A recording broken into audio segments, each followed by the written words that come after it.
Welcome back to the channel.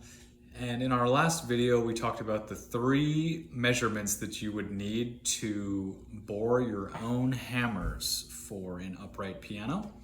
And today we are going to look at the jig that we'll be using to do the hammer boring, as well as how we set up and prepare the hammers.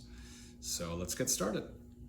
So first, let's take a look at the new hammers quickly and just make a quick note here and bring to your attention that when you order new hammers, you will get more than you need. So in this set, there's 100, and on most pianos, you only need 88, right? So,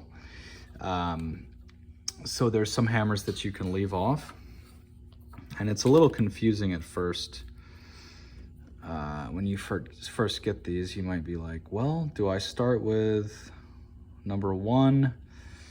But then I would end up somewhere here and I'd have all these extra hammers.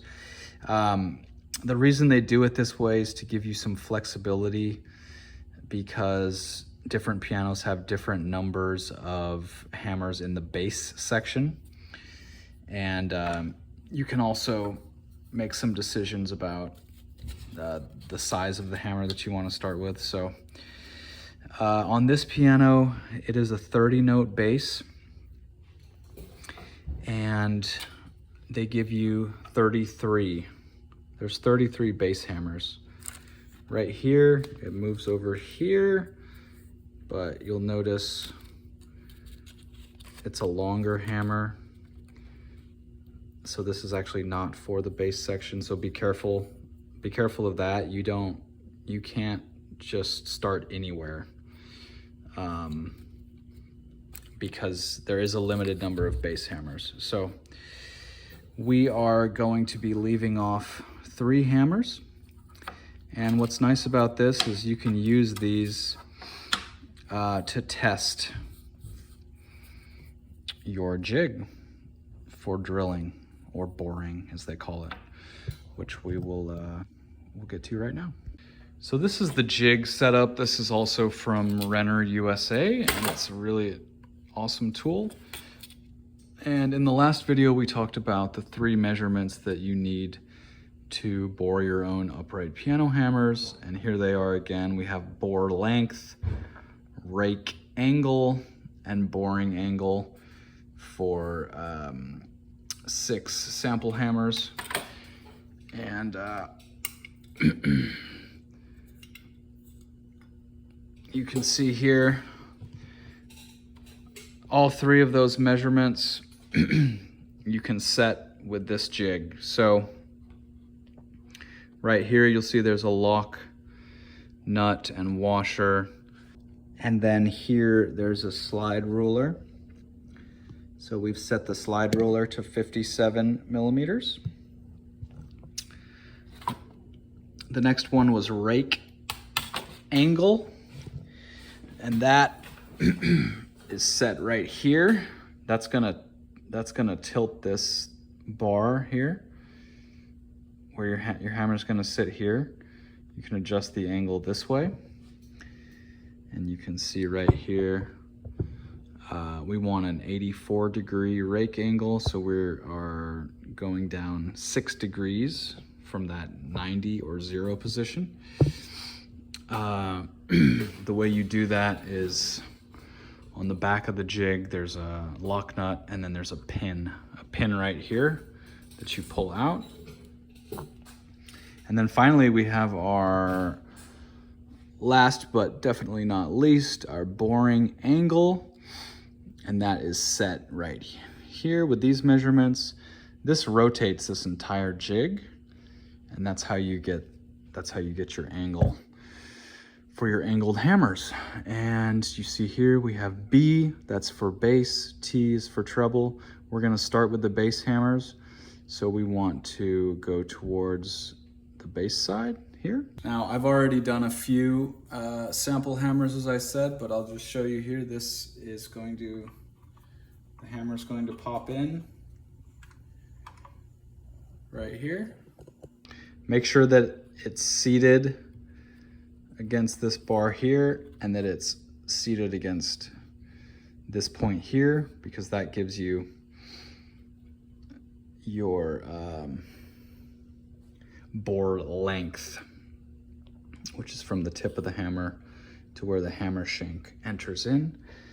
And once we have that secured,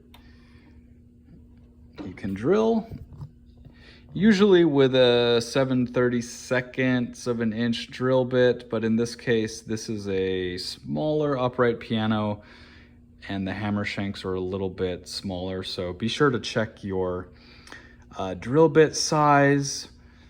You don't want to go too big. That's going to make gluing the hammers difficult, but you also don't want to go so tight that when you are gluing the hammers on that it's difficult to seat the hammer all the way.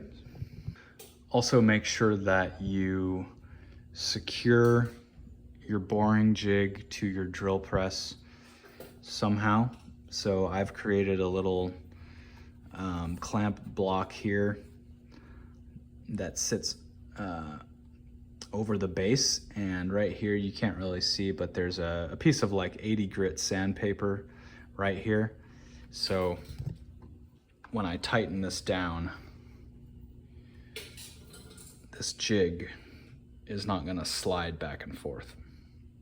One last thing before we get started, make sure that you set the depth stop on your drill press to stop right at the base of the jig, because on an upright piano hammer,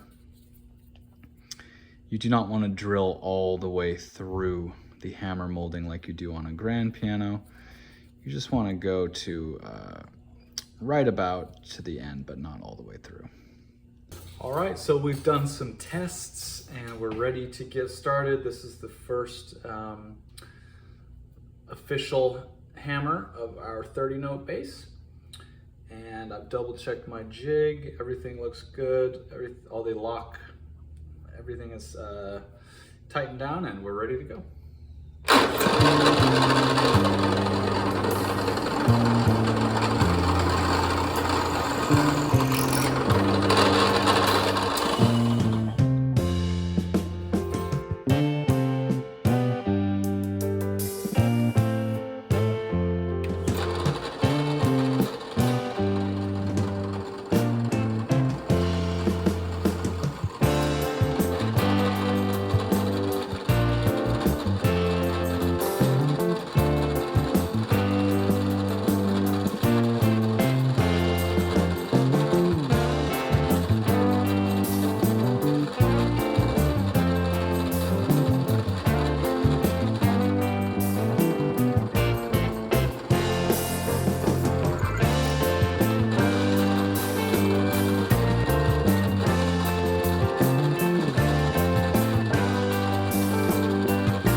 So we've just finished boring for our bass hammers, and this is the piano in question here. And as you can see here, all of these bass strings are at the same angle. So every hammer in the bass section is bored at the same angle. But now here in the middle of the piano, this is where things get interesting. You have a gradual shift in the angle of these strings here. And it goes from about 76 degrees here at the bass tenor break down to about 83 degrees here at this break with the action bracket here. So what we had to do was have a little fun with the numbers and come up with a scale that will give us a gradual distribution of that difference between the sample hammers here at the beginning of the break and at the end. So that came out to something like this. We're starting with 76